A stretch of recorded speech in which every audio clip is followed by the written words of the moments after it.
Hi, this is Sarah again, and today we are talking about things African mothers should not say to their children. Some African mothers would like to tell their kids what to study, and they would say to the child, well, I'm paying for the education, so you will study exactly what I want. And so oftentimes the child is intimidated into going to area of study that he or she does not like, because the mother feels, or the mother or father feels, that he or she should study exactly that. I have a cousin who went to medical school for 6 whole years, and it was just remaining 1 year for her to be done with it, at least the first stage, you know. And she just one day came home and said, well, she wasn't doing it again. She was fed up.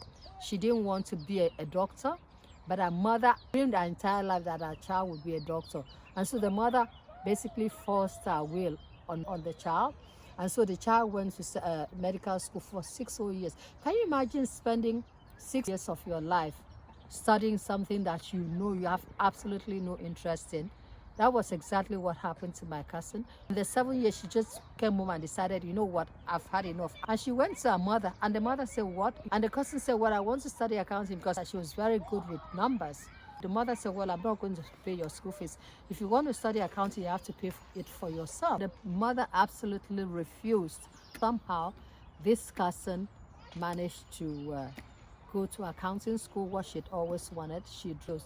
So the point of this video is that we should really allow our kids to live their own lives. You know, oftentimes we mothers, when we're growing up, we wanted to be a lawyer, a doctor, whatever, and somehow we couldn't live that life. We're not able to live that life. But then we have children and we think, now I'm going to live that life. Now it's my time to live a life that I've always wanted to live, but that I couldn't live. It could just even be a subconscious thing that we think, it's time for me to live through my child. And so you force your will on your child. You force your life on your child, the life you would have loved to on your child. And then the child, out of maybe just wanting to please you, studies what you want her to study.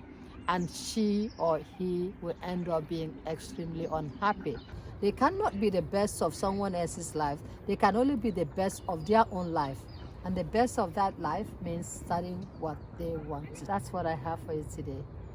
Try not to force your own life on your child. Let your child live his or her own life. That's the only way that they can be the best that they can be, the very best that you like them to be.